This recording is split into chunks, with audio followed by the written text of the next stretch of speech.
Hey, good afternoon. Welcome to Erie Shores Prepping. I'm your host, Greg.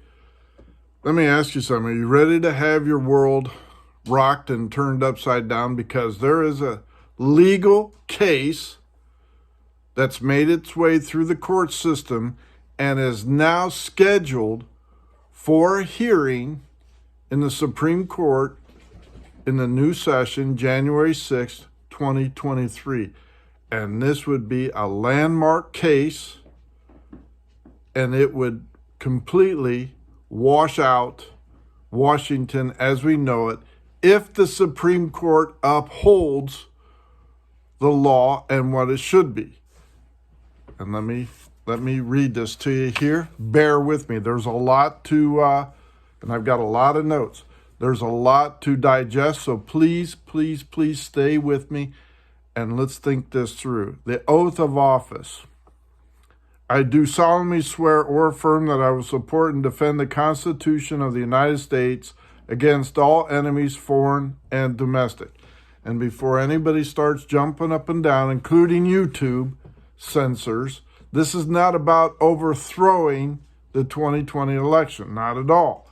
This is about upholding your oath of office and doing your duty against all enemies, foreign and domestic. And what I am referring to is the question presented to the courts via lawsuit by four brothers, and this started a year ago. And the question presented to the courts is, how can you support and to defend the Constitution against all enemies and foreign and domestic? You investigate the claim or threat. So how serious is the oath of office? How important is that? And if someone says we have a potential enemy threatening the United States and its Constitution, according to your oath of office, you have a duty to defend the Constitution and investigate the threat. Where did the claim come from? It came from the four brothers who witnessed the election, along with 100 members of Congress that claim that a foreign enemy stealthily manipulated the election and was a direct threat to the Constitution. That's the claim. And that they successfully rigged the 2020 election according to the statement on this thing. And I'll give you where to look it up and everything else. Brothers file lawsuit. Loy, Raylan, Duran, Gaynor, Brunson witnessed the 2020 election along with claims from members of Congress that the election was rigged, and the proposition to investigate those claims presented to the Congress to a vote. 387 members of Congress, including Mike Pence, voted against the proposed investigation, violating their sworn oath of office. Now, that's just a little prelude. There's pages and pages, so I've, shrunk it down.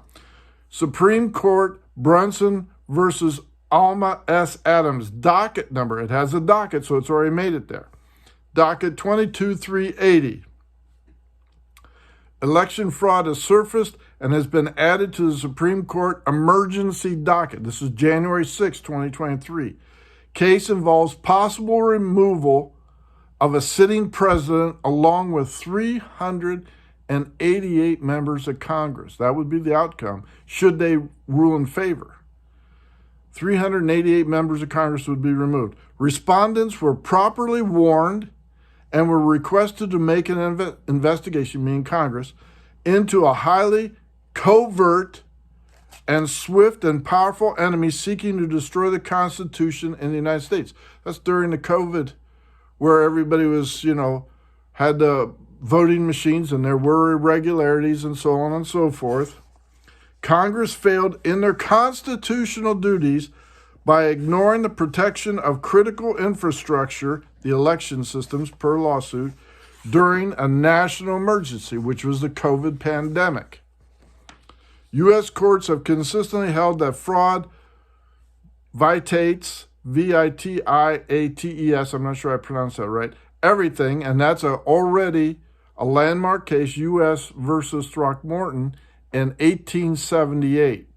So they've already upheld that fraud overrules everything else and that it is a viable case.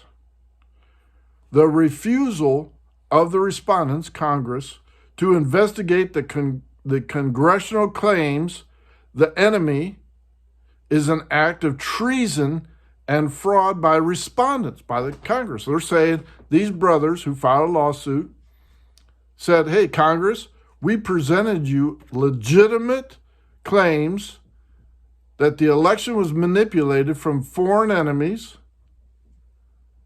and that we showed you evidence, and you failed by a vote to ignore that evidence. So they filed their lawsuit.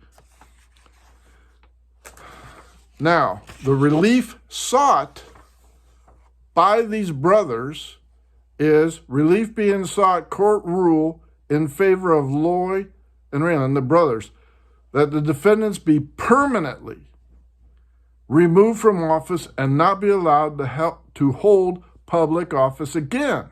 In other words, completely douche out the House. All the people that were voted in already sitting there that voted against the investigation would be removed from office for violating their oath. And again, it gets back to how important is your word? What legal standing does it hold, does an oath hold, when you raise your hand and say, I'm going to defend the Constitution, and then when a threat emerges, you say, I'm not going to do it. I'm ignoring the evidence, I'm ignoring the threat until we find out if that threat is true or not. Now, the conference date is set in the Supreme Court, January 6, 2023, to discuss the vote. So the Supreme Court justices are first going to read this over, discuss this case if they want to even take it up. They may not. But if they decide to, we're going to take it up and see how important the oath of office really is, review the evidence, then they're going to take a vote and officially judge the case and decide by vote if the defendants should be removed from office. There's a lot to unpack there. Everybody says, oh, this is nothing. And again, the brothers, Loy, Raylan, DeRon, and Gaynor Brunson. And I've given you a docket number. You can look it up. There's plenty of websites, the Supreme Court case. Now let's unpack that for a second. If the Supreme Court, we know that there's liberals on there, says the oath of office is just symbolic, it doesn't really mean anything, or that the threat of fraud was not verifiable, which is untrue because it made it all the way through the court systems and the appeals court denied it and then was upheld again, reading it further, and there's a whole lot to read. Then what good is the oath of office? Why have it if you're not going to uphold it or have it mean anything? If they vote to say, hey, the election, you violated your oath of office, it's not about rigged election. It's about violating your oath of office. You didn't keep your word to the American people and to the Constitution. You didn't do your job. So essentially, the Supreme Court could say, you're all fired, and we're going to have a do-over. Now, would that mean that Trump would be put into office? I don't know. Would that mean national elections would have to be held all over again? Quite possibly. Does that mean the runner-ups would be put into office to replace the ones that are thrown out of office? And this is Republican and Democrat.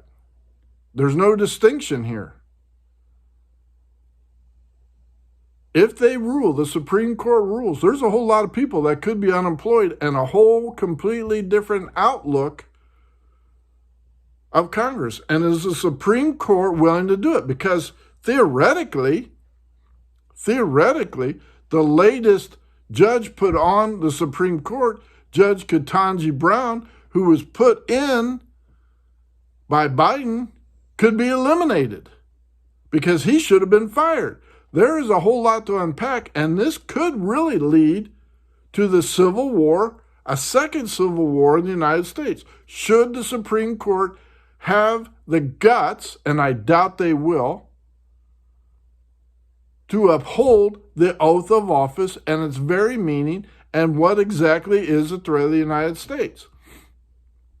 I got a feeling that Chief Justice, he'll find a way to turn the Constitution upside down and inside out like he's done with so many other rulings and make stuff up out of thin air to qualify his ruling like he did with gay marriage and other rulings. But if you look at it on its face and say, here's the evidence, we have proof that voting machines were manipulated by a foreign entity. We presented that evidence to the Congress.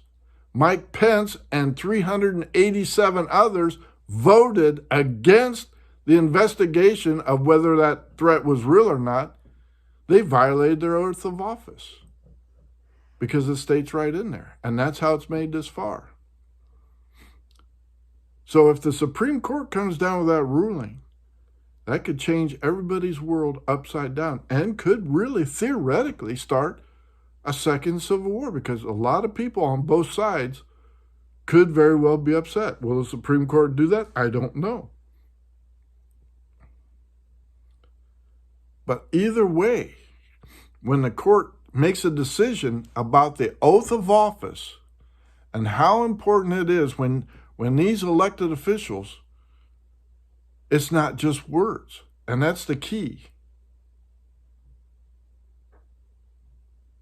So we have a lot going on here in the United States, not only with Biden destroying America with all his rulings and his Green New Deal, but Congress as well, on both sides of the aisle. This could flip the United States upside down on its ear. This is probably one of the biggest cases that could or could not be heard in our lifetime. I wanted you to bring that to attention. You can Google it. You can look it up for yourself. And again, they were brothers, so they can join the lawsuits, condense them down into one. But it's under Brunson versus Alma S. Adams, docket 22-380. And the Solicitor General from the government